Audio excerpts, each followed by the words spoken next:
Good morning, guys. What's going on? So, how about that little gap up in the market, huh? It's almost like we saw it in the future. Man, we called that yesterday in chat. I was in and out yesterday a lot. I had to take care of some stuff around here, but I think some people caught it. Good morning, Dwayne, Joy, Tim, Diego, Matt, Young. What's up? What's up? What's up?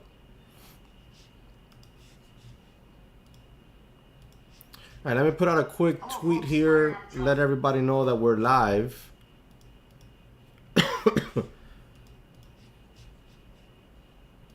And we'll get to work making this list. Oh yeah, Twitter down here at 36 bucks because Elon Musk said, let's see, Elon Musk says Twitter deal cannot move forward until he has clarity on bot numbers. There you go.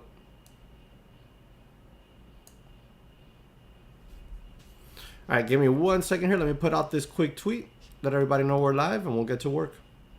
In the meanwhile, start getting your questions ready, guys, or any tickers you want me to take a look at for you.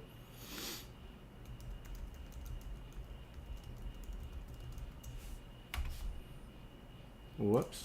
Get that out of the way.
Marshall, good morning. Fa.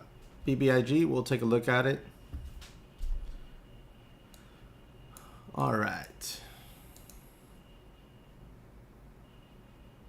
So Twitter estimated a filing earlier this month that fewer than 5% of its monetized daily active users during the first quarter were bots or spam accounts. But Musk estimates that around 20% of the accounts on Twitter are fake or spam accounts, and he's concerned that number could be even higher. My offer was based on Twitter SEC filings being accurate, Musk tweeted early Tuesday morning. This is going to get good. We knew it was going to get good. This guy's going to end up getting Twitter for like 10 bucks a share.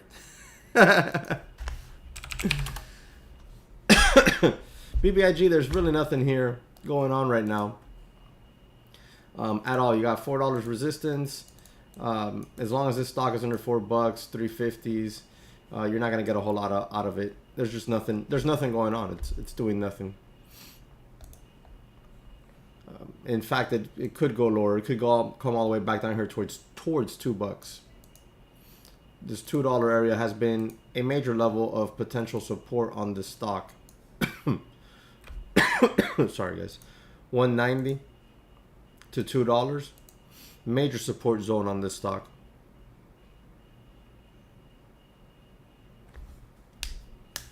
Yeah, Joy. Citigroup. Well, Warren Buffett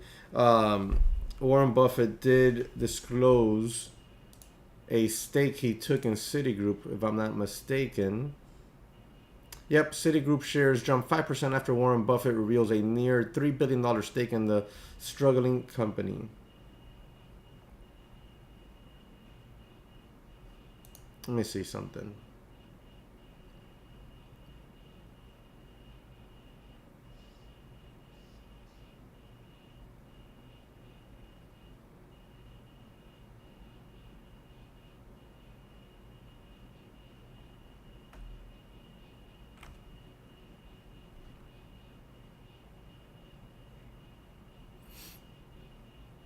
Yeah, So he Warren Buffett, has $3 billion stake in this company right now. And you're getting a little bounce here off of that news, of course. This $48 zone would be a level I'd watch for support.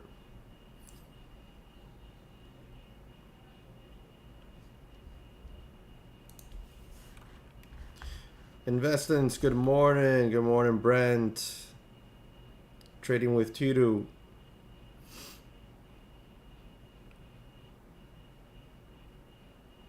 MG. There's just nothing going on here. You got a steady downtrend going on here. A little bit of support there, but there's just nothing going on in that chart.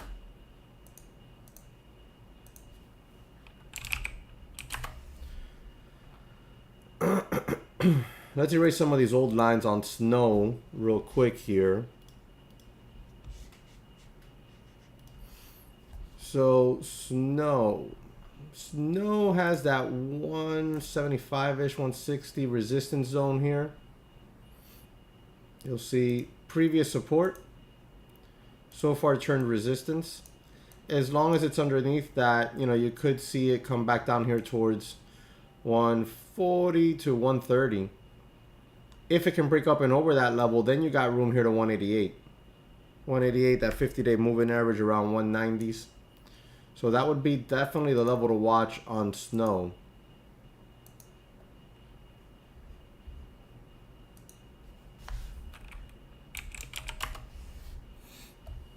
Yeah, I'm not one to buy. This is a strong stock. I'm not one to try to buy puts or try to short, try to guess a top on it. That's not my style of trading, so it's not something I would do. I would not be looking to get puts up here. This stock is strong. Some people do that. They do well on it. That's not one of my strategies. On Oxy, if anything, I'd be watching to see if maybe pullbacks into 65, 66 area hold support for move higher. Andy, good morning. Yep, it will definitely go over Tesla. IDRA, 50-cent stock making moves, huh? Positive results from investigator-sponsored trial. I mean, that 50-cent area here, 53. Previous level of support there, here. And then a little bit of structure in here, just in that general vicinity. I mean, you can watch that level, see if it holds support. It has room here towards 61, which was already tested. Over 61, it's got room to 65 and 70s, that 200-day moving average. AUVI hitting that 50-day moving average right now and struggling there. I'd watch maybe those 120s, but you got that 200-day moving average there. I'm sorry, that 50-day moving average right there at 130s. I think that'll make it very difficult for this stock to make a move. But 120 support, resistance. You'd want to definitely see that thing hold. It's got very light volume here in pre-market. Yannick, good morning. Good morning. Guys, do me a quick favor. Hit that like button. We got 25 people watching the live stream. Thank you very much for tuning in. But we only have 12 likes. Help me out there. Hit that like button.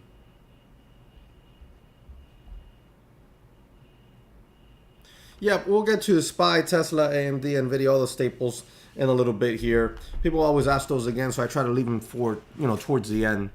So any other names you guys want me to take a look at, or any trading related questions, you might ask me, hey Jesse, how do you trade a bull flag properly? I'll be happy to answer that.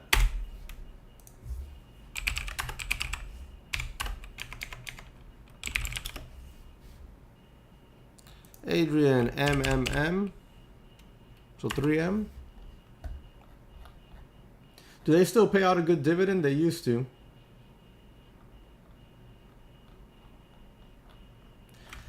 I mean, this isn't really a day trading stock in my opinion, you know. It can make moves. Yesterday it had like 3-4 point move here.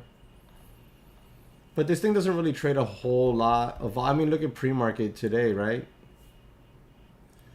I think that 160 area might hold it up some, right? You have the 100-day moving average there. You have this previous little violation of that level there. You got a couple of old supports here at that level. You got more support back here at that level. More support back here at that level. So it's safe to say that maybe that level holds some resistance now here in the 178, well, sorry, 157, 158 area. Probably hold a little resistance there, possibly. Joey, no, I just buy calls and buy puts. 4% dividend? Yeah, see, I knew it. They pay a really good dividend. 4% dividend is not bad at all.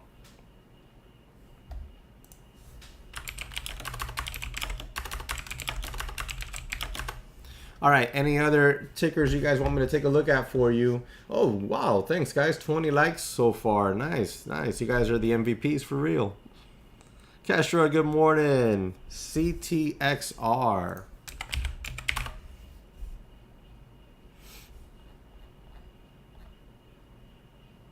I mean, this chart doesn't look good. It doesn't look good. You have that 95-cent resistance zone here. You can see previous levels of support, and now it's turned resistance right in here. If anything, you might have yourself a little mini bull flag, mini bear flag going on here.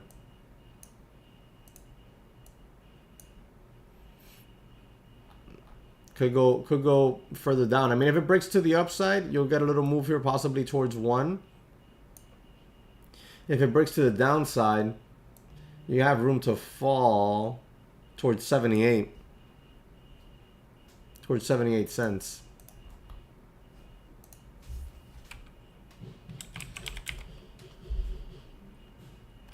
So the king, Twitter, like, remember guys when we talked about the retail arbitrage deal on Twitter,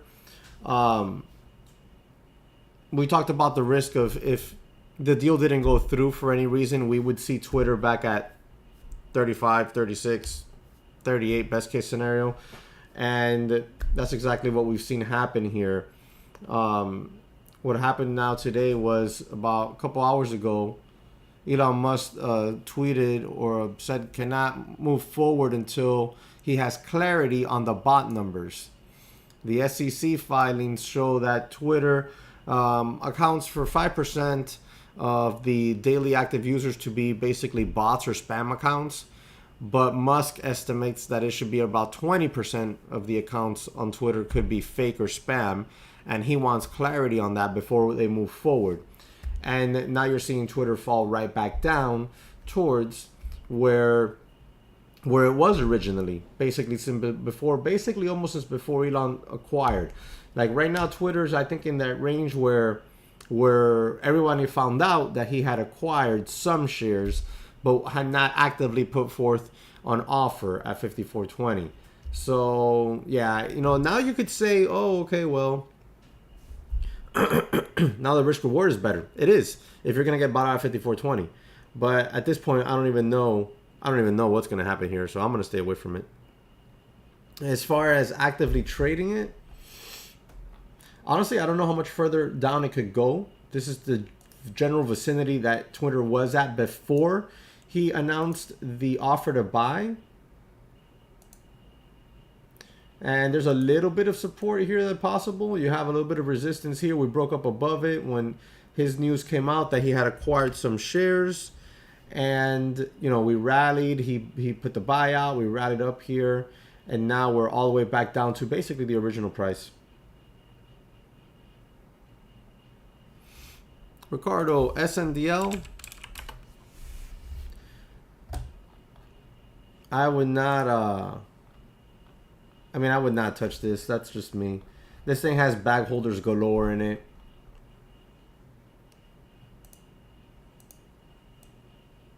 That 45 cent area could be looked at for support potentially. Previous support there and here. And previous support back here.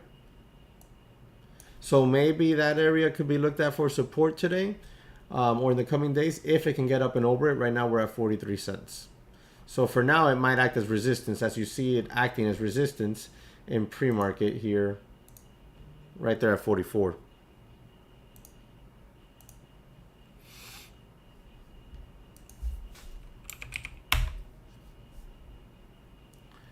SE.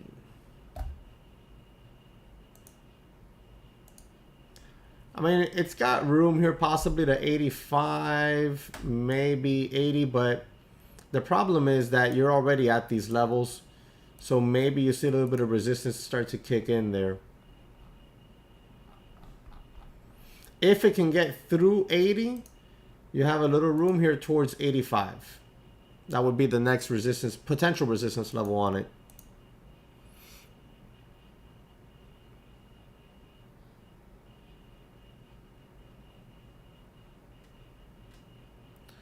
Core retail sales. Boom.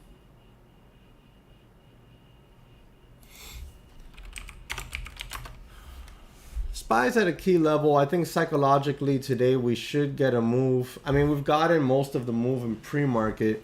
I think we could get a move towards 410. I think we could get a move towards 410 today. We got to hold that 405 though. If we briefly get underneath 405 and we get to that 404 level and we hold there, I might look to just get calls there for a swing trade into tomorrow. Because I think, well, today at 2 or 2:30, I think Jerome Powell has some sort of, not a press conference, but an interview. So we'll see what happens there as well. Guys, do me a quick solid. We got 32 people watching the live stream. Thank you very much for tuning in. If you can hit that like button, that really help out the channel tremendously. AMD over 100. Is it over 100 already? Yeah, that level is going to be hard for AMD, guys. AMD, you got $99, $100 level resistance. Previous resistance here. Previous resistance here. Previous support back here, back here. Back here and back here. Previous all-time resistance back here at all-time highs. And the 50-day moving average. That is going to be one tough level for AMD to get over. Now, this is also the neckline of a huge head and shoulders pattern on this chart. That is also the neckline. So I'd watch that level for resistance.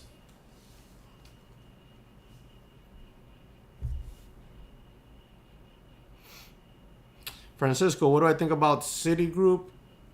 Now Warren Buffett bought the $3 billion. It's $3 billions. With a B. I think that guy knows how to invest. I mean, Warren Buffett is an awesome investor. So Warren Buffett got the $3 billion stake in Citigroup. Imagine it's something he's been acquiring for some time. When you look at Citigroup, this thing has been underperforming in the financial sector. I think it's a good buy for a long-term hold. I don't own Citigroup, but I think it's possibly a good buy for the long term. I mean, Warren Buffett thinks so too. So, Jose, it's not here yet, man. It's not here yet. My pleasure, Julio. All right, so let's get to work. We got a few minutes left here. So real quick, two things. If you're interested in a 2-week trial of trade ideas, it started yesterday. There's the link in chat, includes the artificial intelligence Holly. And if you're interested in trading with me every day, DTC Lite for 2 weeks for free right there on that link. All right, now the SPY. The SPY I'm going to be watching. I'm going to be watching this 405 zone. See if it wants to hold support for calls. Watching the 405 area for support. Could have room towards 415 area. All right. There you go. This is what I'm watching. See, support, support, rejection, resistance, resistance, resistance. Up above it now. Will we hold? If we hold, I think we can get up here towards 415. I would take profits along the way.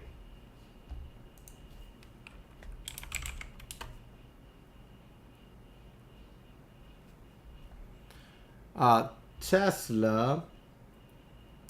Tesla, on the other hand, is still struggling some.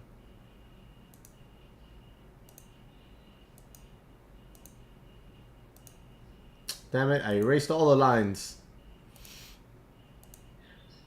So Tesla's still struggling some. So it might not be something I look to trade today. I don't like it.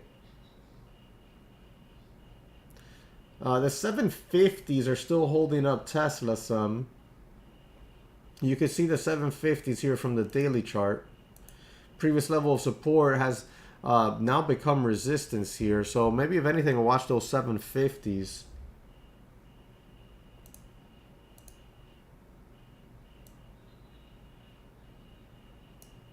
Watch those mid 750s on Tesla. See if they continue to hold resistance. That's what I'm going to be watching on that one.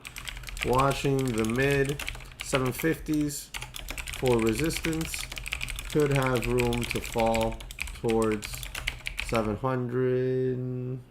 Yep, 710.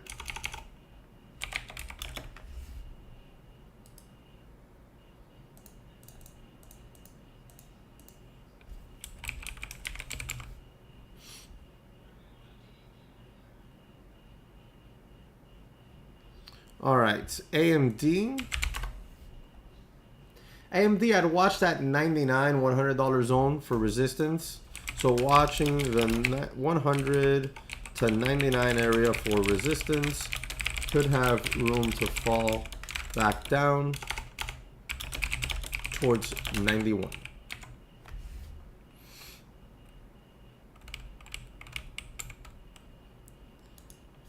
AMC. There's really nothing going on here on AMC. I'd expect that $13 level to hold some resistance here unless the market overall rallies really hard back to 415, 420. In that case, we might see AMC get back up over 12. Really nothing going on at GME right now at all.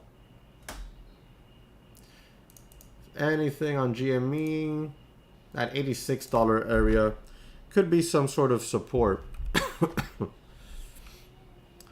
BABA.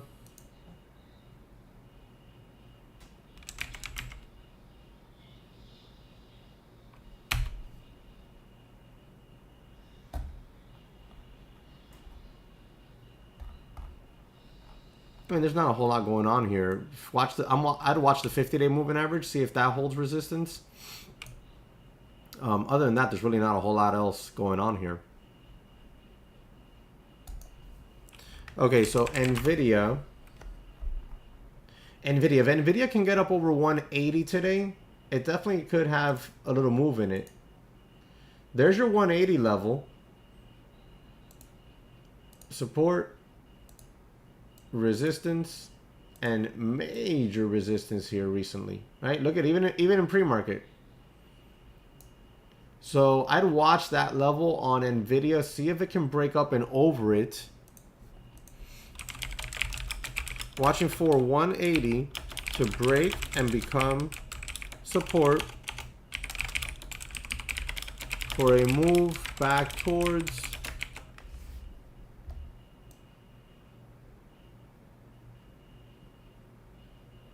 188 to 200, really.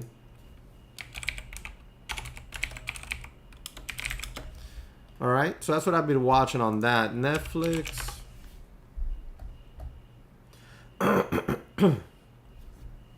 There's not a lot happening here on Netflix at all. The only thing I could see here is something to watch over time is going to be a possible reverse head and shoulders. You can watch for maybe a possible reverse head and shoulders to start happening here. Outside of that, there's really nothing. Little channel, but that's about it. 188, 185, 186 to 204. That's a possible channel play. Outside of that, I'd watch for that. I'd watch for that reverse head and shoulders to maybe start to happen.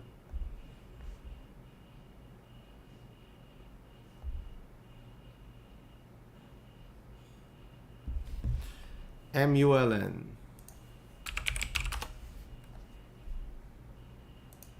Nice move on MULN here off of that dollar area.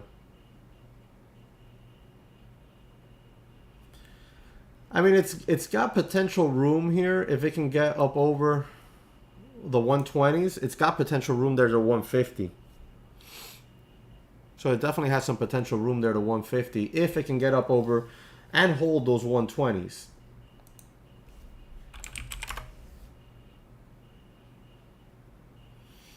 The SPY, this is also a bit of a reverse head and shoulders. Check this out. Look at MULN. MULN has it too. You got shoulder, head, shoulder. This is your neckline. We want to see that neckline hold today.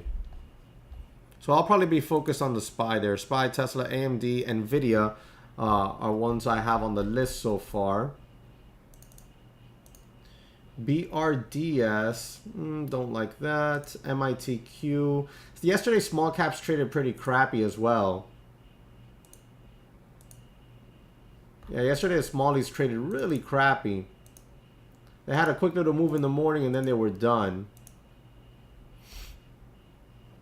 Look at this head and shoulders pattern. Did you see how quickly I saw that, guys? I was just flipping through the charts and I clicked it, moved on past it, then came back over here to show it to you guys. You got yourself a little bit of a head and shoulders pattern going on here on this AKWR. Something to keep on watch there. I do these types of exercises with the team over at the daytraderchatroom.com, and also of course in the courses I teach them. Here are a couple links for you in case you're interested. DTC Lite and DTC Pro. All right, so we got 10 minutes here before I jump on over to the Discord.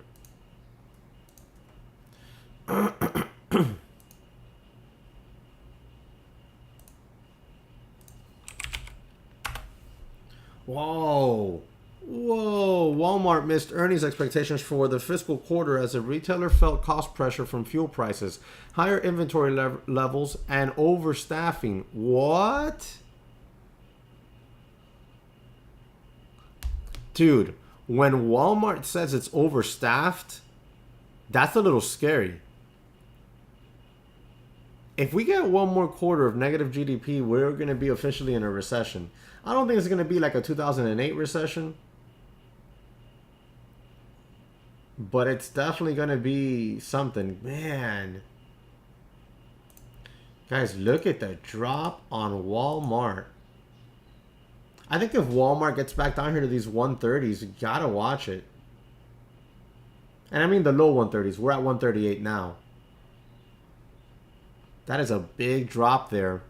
CEO Doug McMillan said this discounter's bottom line results were unexpected and reflect the unusual environment as inflation in the US is at a nearly 4-decade high. The company raised its outlook for sales this year, saying it expects net sales to increase about 4% in constant currency for the full year. It previously anticipated 3% increase, but Walmart also lowered profit expectations. Earnings per share for the year will decrease by about 1% compared with the mid-single digit increase it previously expected, the company projected. Interesting. Earnings per share were $1.30 adjusted versus $1.48 expected. Revenue was $141.57 billion reported versus $138.94 billion expected. This actually is not a bad sign for Walmart in investing. You know, to be able to buy into it if you don't own Walmart, it's not terrible in my opinion. Some stores sales for Walmart US grew 3% compared with a year ago period, or 9% on a 2-year basis. E-commerce sales rose 1% or 38% on a 2-year basis. Yeah, guys, definitely go check that out. That article is on CNBC. Dan, good morning.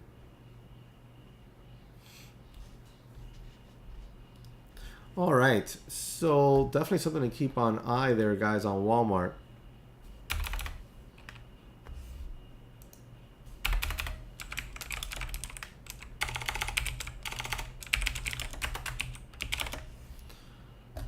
All right, so far on the watch list, we just got SPY, Tesla, AMD, and Nvidia.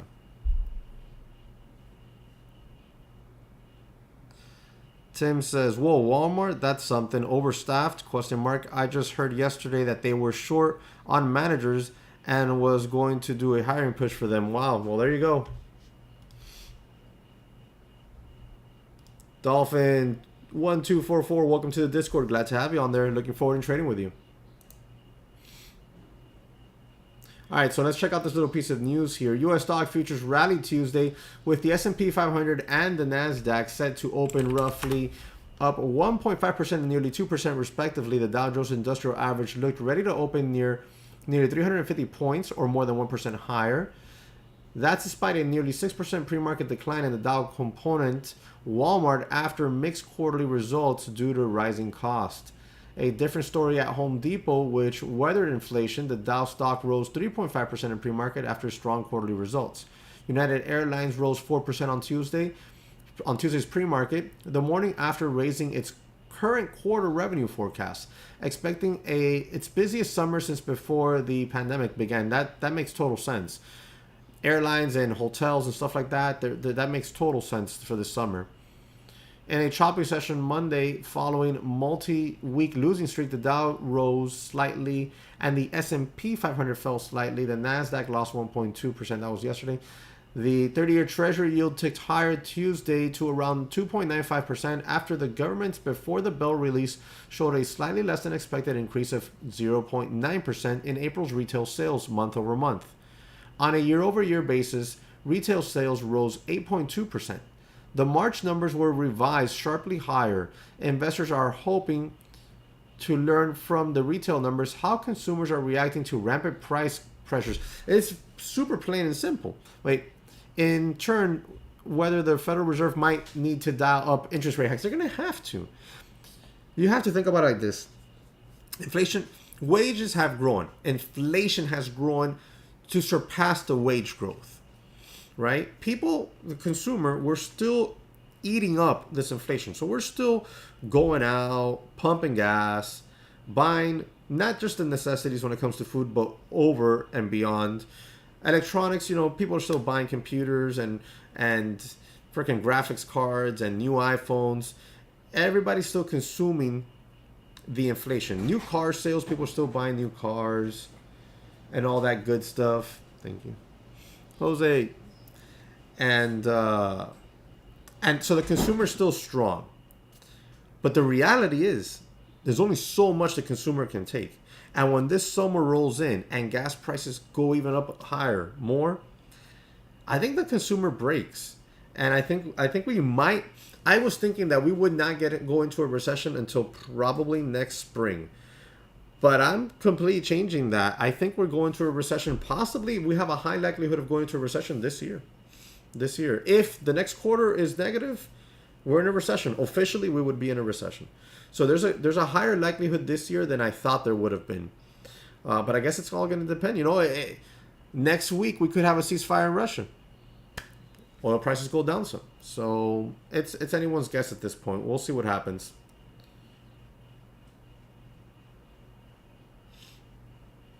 Yeah, there you go, Joy. That's true. Yeah, the king. Store managers get paid good money. I don't know if it reaches 200K, but I think if it does, it might. At this point, it might. And honestly, for the size of the business that a store manager has to manage, I'd say 200K it's reasonable to manage. Like if they tell you, I want you to be the store manager and manage the entire Walmart here, this whole Walmart. going to pay you $200,000 a year. I think that's actually a fair salary for a store manager of an entire huge ass Walmart. Yeah, truck drivers are getting paid really good. Really good. But there's a shortage of truck drivers. The problem is people don't want to drive trucks. They don't want to get their hands dirty. So, you know, they have to pay up for that. That's why all those types of jobs make good money, because there's not enough people doing them. So you got to pay up. You got to pay up. All right, guys. So I'm going to put the last touches on the watch list and get this sent over to Jonal so he can get the watch list sent over to you guys in an email. If you're not in the email list, here you go. Free watch list sent to your inbox. That way you can get the weekly and the daily watch list sent to you. As remember, I do this stream Monday through Thursday at 8:15 a.m. until right about 9. So we got about 3 minutes left. Then after that, I hop over to the Discord. I'm in the Discord all morning, all day long, really, because this is what I do. It's not like most Discords out there where you see your chat leader might not even have a microphone, but not even that. They'll be on there for like the first 30 minutes. And then at 10 o'clock, they got to leave for the day because they got to go to their real job. This is what I do all day long. So I'm on the mic in the morning. Lunchtime, of course not. We all need breaks. Then at 2 p.m., I hop back on the mic and we do afternoon scans. Dan B says, Cuban coffee? Yes, sir.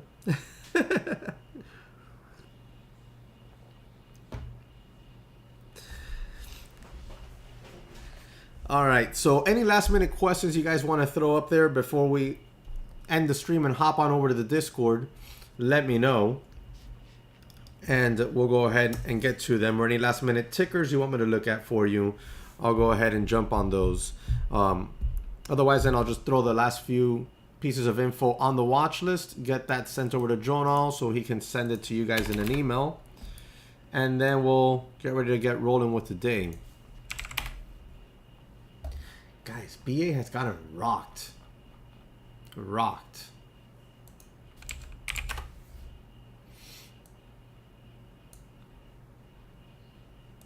If Disney can break up over 107, could have room here towards 110. That's not enough. That's not enough area. Later on, Joey.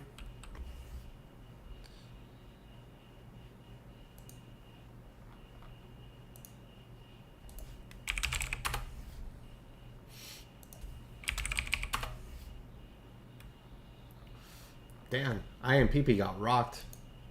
Must have reported earnings, I imagine.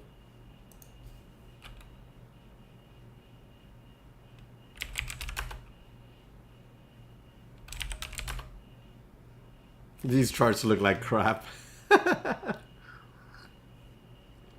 They just look terrible. They really do. All right, guys, if you don't have any last minute questions, what I'll do is I'll get ready to hop on over to the Discord. I'll see you guys tomorrow back here at 8:15 a.m.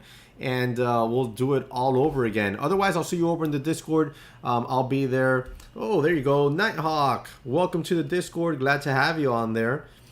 I'll see you guys on over at the Discord, or I'll see you on the live stream tomorrow. Good luck out there today. Stay safe, manage your risk, and make some money. I'll see you guys later.